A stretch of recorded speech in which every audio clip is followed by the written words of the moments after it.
First off, Daz, what did you make of the performance? And the Nations League so far for England hasn't gone well. And as England fans, should we start worrying? It was boring, in my opinion, the performance. And I think flat. I think the last two before that as well, the Germany and Hungary game, exactly the same thing. And Crook said it last week or the week before, I can't remember exactly when. They don't look like they want to be there. They look like they need time off. They look tired. Like I said, the performance was flat.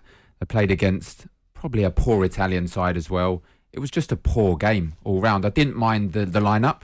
I liked obviously seeing James Ward-Prowse in the middle, Grealish starting, Tomori as well. I like to see him. Ramsdale played very well in the first, particularly the first half. I thought he kept England in it. Tammy, I think he'd be disappointed with his performance, Tammy Abraham. He didn't get much service, much chances, but it was just boring in my opinion. And it's gone that way in the last few games. No goals from open play in the three Nations League games. I don't know what else he's going to do for the Hungary game. You've got to start picking up victories, particularly coming into the World Cup. You need to start picking up your confidence.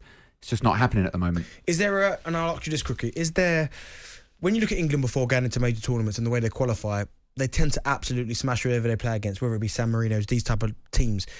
So now they're playing against maybe a better opposition going into a World Cup, the likes of Italy, the likes of Germany, Hungary, a decent side. I know maybe the results haven't been positive, but do you think Gareth Southgate's maybe learned anything from this squad by playing against these teams, or not really? Not a great deal, no, to be honest. I mean, let's take the positives, because the negative spin is they haven't scored a goal from open play. The positive is that they haven't conceded many goals either. So defensively, I think Harry Maguire will take a lot of confidence out of these games. Seems to play better with England than he does for Manchester United. Brilliant for Ramsdale to come in and keep a clean sheet. I think, again, we've seen the benefit of Declan Rice. I think Jarrod Bowen has certainly added to his reputation. Not done much for Harry Kane, to be honest. I think he believed at the start of these round of games that he'd be closer to that record than he is. That might change, should change against Hungary in midweek. Tammy Abraham did okay last night, but no more than that. James Ward-Prowse was fairly tidy. I don't think he's learnt a lot. I think Gareth Southgate probably knows the identity of 21 of his 23 that will go to the World Cup. Yeah, I mean, Tammy would have probably been a little bit disappointed. But again, last night, and I've said it before, I don't know why he wouldn't give him 90 minutes. No. Like we all know, everyone sitting in this room and the whole nation know Harry Kane is the number one. He's the England captain. He will start, bar injury, he will start the opening game of the World Cup. We know that for a fact. He's going to be in the squad. What you don't know is yet who's the number two, who's the guy backing him up. Tammy should have been given 90 minutes. Like, there was no need whatsoever to bring Kane on in that scenario. Just give him the whole night off, let Tammy go and play 90 minutes. Yeah. Taking him off, I think he should play Tammy again against Hungary, in my opinion. Give him another opportunity, because it must be difficult for those players that we're mentioning. I think you probably had Grealish to that as well. Grealish, Tammy Abraham, Tomori. Although I'd love to see Tomori start, I think he's fantastic. Probably thinking, no matter what I do in these games, I'm not starting the World Cup. So it must be difficult. But then again, you've got to put in a performance to make yourself that number two, particularly Tammy Abraham. If Harry Kane picks up an injury or suspension, which we hope he doesn't, has he done enough in that one game, which is harsh to say one game, has he done enough for Gareth to think, yeah, actually, he is definitely going to be there? Or is he going to pick a Calvert-Lewin in the next stage when he's fit and try him out? It's harsh, as you said. You're a forward. You'd feel that as well. You think, no matter what I do, I could score a hat-trick. I'm still not going to play in front of Harry Kane. Absolutely. We'll continue this chat because I want to answer that, because that's an interesting topic, because I've been that player that isn't the number one, but you're obviously battling it out with other players for... Theo Walcott, 16. For minutes, yeah. I mean, this guy, honestly, this guy. You're right, get Dean Saunders back. Before we keep talking about that, we've got to get up to Trent Bridge, because it looks like there's been another wicket, so let's check in with John Norman.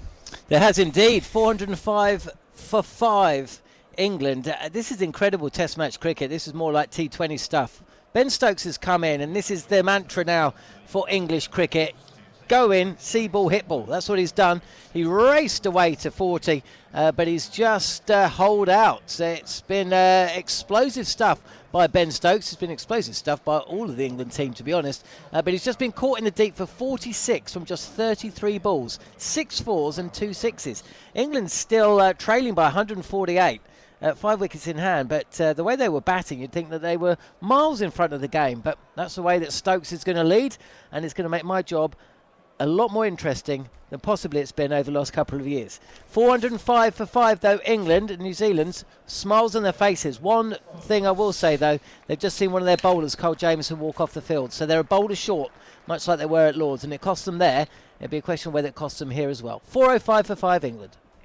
Two pub stars there, John Norman, watching for talkSPORT, and as he was talking there, I was just watching what we're all going to see probably next season, which is Erling Haaland smashing the goals in 11 minutes in the Nations League, and he's already got one against Sweden. Really nice header. Excited to see him next year in the Premier League? Yeah, extremely. You want to see the best players in the Premier League. I'd love them all to come. Mbappe, everyone. I'd love to come to the Premier League, but it'll be interesting. There's people still questioning whether he can actually do it in the Premier League. I think he's built for the Prem. I think he's built for Man City. I wouldn't be surprised if he's taking the Golden Boot next year. Ooh, what do you think, Crook? I mean, it was a lovely header that he just scored there. What are you thinking next season? Well, it's not a particularly bold shout, is it, that Erling Haaland is going to score goals in the Premier League when you look at his CV? I said it first. I think it'll be fascinating to see how he matches up with Darwin Núñez. We're going to be talking about him later. Two really exciting arrivals in the Premier League, and probably ominous for those trying to close the gap on Liverpool and Manchester City, that they're the two clubs who are already getting their business done. They are. We'll get back to England now. And again, another question I want to ask you to is there's a cry for Grealish to play more. He seems to be the darling of English football. People absolutely love him. Is there an argument, though, that maybe he's more impactful coming off the bench rather than starting games? I think when a player like Grealish, Foden, not so much Mount because he seems to play all the time, Saka, when they don't play well, that argument always occurs with all of them. Should they be on the bench? Are they impact players? It's looking, for England in particular, that way. It does look that way for Jack Grealish. He came on against Germany, was it, and changed the game. We was a lot better with him on the pitch. But then he gets the opportunity to start, and it doesn't quite work out. I didn't think he did too bad yesterday in terms of attacking. I still feel Gareth doesn't... There's something about Gareth Southgate and Jack Grealish. Every time... After the Germany game, Crookie, you'll know, being in the media and the journalists, you ask him, when's he going to start? When's he going to do this? He's come on, he's played well. And the first initial reaction, the initial answer is always a negative. It's always, well, Jack has to learn this. Defensive, he has to be trusted tactically. So I don't know why they have that. But then when he plays, although I felt probably attacking, he's one of England's better players on the night, he still doesn't get the opportunity. I find the love that Jack Grealish gets from England fans a little bit strange, to be honest, because if you look at his England career, he was a sort of poster boy at the European Championships, and there's been a clamour to get him in the starting lineup. What's he actually done for England in terms of producing the goods on the pitch? I don't think he deserves the hype that seems to follow him around. It's not just Gareth Southgate who I think distrusts Jack Grealish in a big game situation. Pep Guardiola clearly does as well, because he isn't a guaranteed starter at Manchester City. I think this is a big summer, a big season ahead for Jack Grealish, because we've just spoken about Erling Haaland coming in. It's more pressure in the forward area. Will Raheem Sterling move on potentially? If he doesn't, that's another player that Jack Grealish has got to try and get past. If you're picking your England 11 for the opening game of the World Cup, I don't see a role for Jack Grealish in it at this moment in time. On form. You?